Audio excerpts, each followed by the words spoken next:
Are you ready to know more about the pronoun ci? Ciao a tutti and welcome to a new video. My name is Stefano and I am an Italian teacher. A while back, I've made a video on the pronoun ci. Now, the pronoun ci has so many functions in Italian, and I've touched quite a few of them in one of my previous videos. So before watching this video, make sure to watch the other one first, as in today's video we're going to go a little bit more in depth about the uses of the pronoun ci in Italian. I'll leave the video here but also in the description box below, so make sure to watch that one first and then come back to this video to know more about the pronoun ci. In today's video we're going to focus on more advanced uses of the pronoun ci. In particular, we're going to focus on two verbs, two expressions with the pronoun ci, volerci and metterci. The use of the so-called ci di proprietà that is extremely common in colloquial Italian, and then the use of the pronoun ci with the pronoun ne. So now that you know what to expect from this video, let's dive right in and let's start with the verb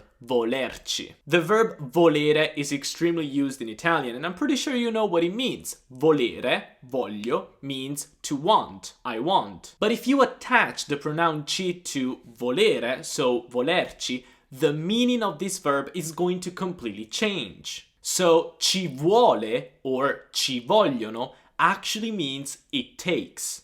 And usually we use ci vuole and ci vogliono with time. So when it takes time, it takes 2 minutes, it takes 2 hours, and so on. The verb volerci is used only in two forms. The lui-lei form, so ci vuole, and the loro form, ci vogliono. So how do you choose? Are you going to use ci vuole or ci vogliono? Well, it's very easy. If the amount of time you have is singular, then you're going to use ci vuole. But if the amount of time is plural, then you're going to use ci vogliono. Let me give you a couple of examples to better understand. Ci vuole un'ora per arrivare a Roma. Ci vuole un'ora per arrivare a Roma. In this case, I've got un'ora, and un'ora is singular. So that's why I'm going to use the singular version, ci vuole. But then, if I want to say ci vogliono 20 minuti per arrivare a casa mia, ci vogliono 20 minuti per arrivare a casa mia, I'm going to use ci vogliono. And why is that? Well, because 20 minuti, 20 minutes, is plural. So in both cases, I'm saying that it takes 1 hour or it takes 20 minutes to get somewhere. But I'm going to use ci vuole with un'ora, because un'ora is singular, but ci vogliono with 20 minuti, because 20 minuti is plural. I could also use ci vuole with a noun and saying, for example, quanto tempo ci vuole? Quanto tempo ci vuole? How long does it take? How much time is it going to take? Or ci vuole molto tempo? Ci vuole molto tempo. It takes a lot of time. The problem with the verb volerci is that it's impersonal, so it's very general. I'm just saying that it takes a certain amount of time to get somewhere. But if I want to say that it takes me, or it takes you, or how long does it take you to get there, so I want to make it personal, then I can't use the verb volerci. But I have to use another one that actually it's pretty similar. I'm talking about the verb metterci, metterci.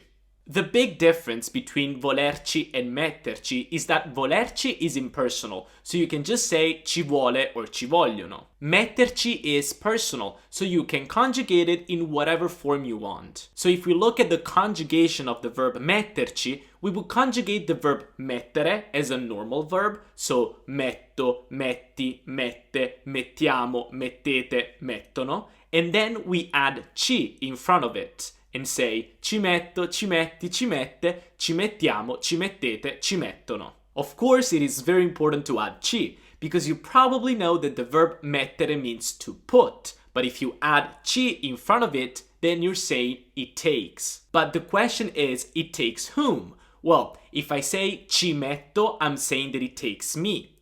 If I say ci metti, it takes you. Ci mette, it takes him or her. Ci mettiamo, it takes us. Ci mettete, it takes you guys. Ci mettono, it takes them. Let me give you a couple of examples to better understand.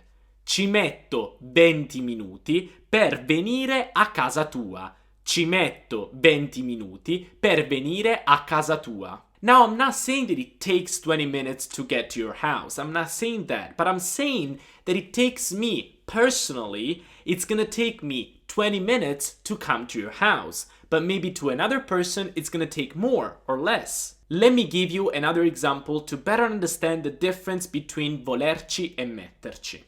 Ci vogliono 2 ore in macchina per andare a Firenze, ma io ci metto solo un'ora con il treno ad alta velocità. Ci vogliono 2 ore in macchina per andare a Firenze, ma io ci metto solo un'ora con il treno ad alta velocità. So here I'm saying that it usually takes 2 hours to get to Florence by car.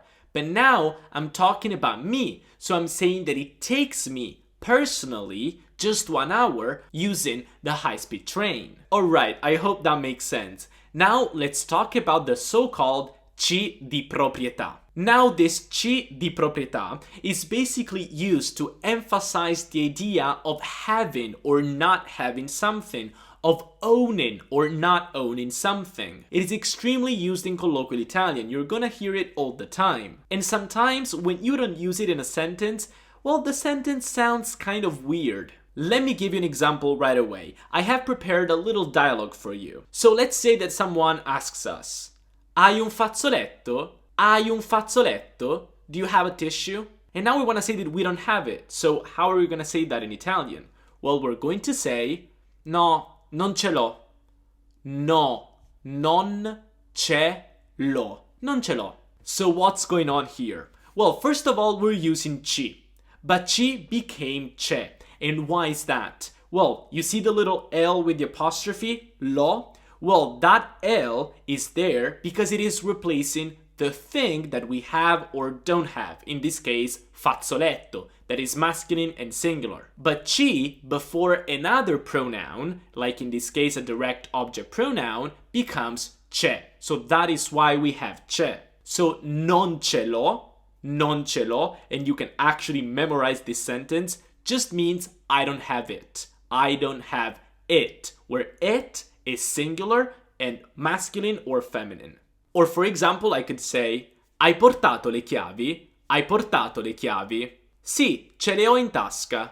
Sì, ce le ho in tasca. Same thing. The only thing that is changing here is le, because le is replacing the keys, that is feminine and plural, them. But I'm saying the exact same thing. Yes, I have them in my pocket. So here again, I'm emphasizing the fact of owning, having something on me. In this case, the keys. Again, you're gonna hear this all the time. Maybe you've never realized, but now next time you watch a video in Italian or a movie, I'm sure you're gonna notice it. Because, guys, again, it's so common. Now, if you're not 100% sure of the ci becoming c'è with another pronoun and blah blah blah, well, those are called double object pronouns. I've never talked about them on my channel, but if you want, I can make a video on that topic. So let me know in the comments below. And finally, let's talk about the combination of ci and ne. Sometimes you might need to use both the pronoun ci and the pronoun ne in the same sentence. Now, if you haven't watched my video on ci, one of the first examples and one of the first uses of ci is there is and there are. C'è and ci sono. So if you haven't watched that video, make sure to watch it after this one. But anyway, c'è means there is, and ci sono means there are. Now let's say, for example, that I want to ask my friend, Quante opere ci sono alla Pinacoteca di Brera? So here I'm saying how many artworks are there in Pinacoteca di Brera.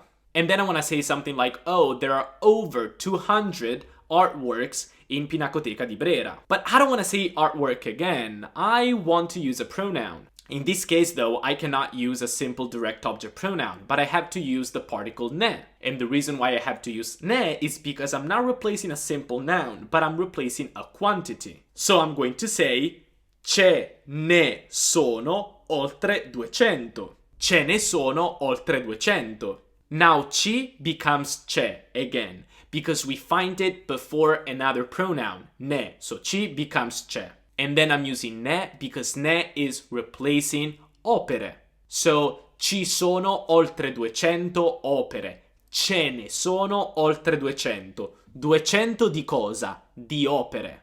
I haven't talked about the pronoun ne on my channel, but again, if you want to know more about ne, just let me know in the comments below and I'll make sure to make a video on that topic as well. Okay guys, so I hope you liked this video. I know it was a little bit more advanced, but if you have any questions, just let me know in the comments below. Maybe you can also try to write in the comments some sentences using ci with these specific uses, and I'll do my best to check your writing. And if you want to support my channel and my work here on YouTube, don't forget to like this video as it's going to help me a lot. And also, if you don't want to miss any future lesson, don't forget to hit the subscribe button and turn on the notification bell so you will be notified every single time a new video is out. And I also have an Instagram page called Teacher Stefano where I upload regularly more educational content but also stories completely in Italian. In these stories I speak 100% in Italian and I also post some quizzes on these specific videos. So if you want to practice what you've been learning on YouTube with me, don't forget to check out my Instagram page as well. I'm going to see you in the next video. Ci vediamo nel prossimo video. Ciao!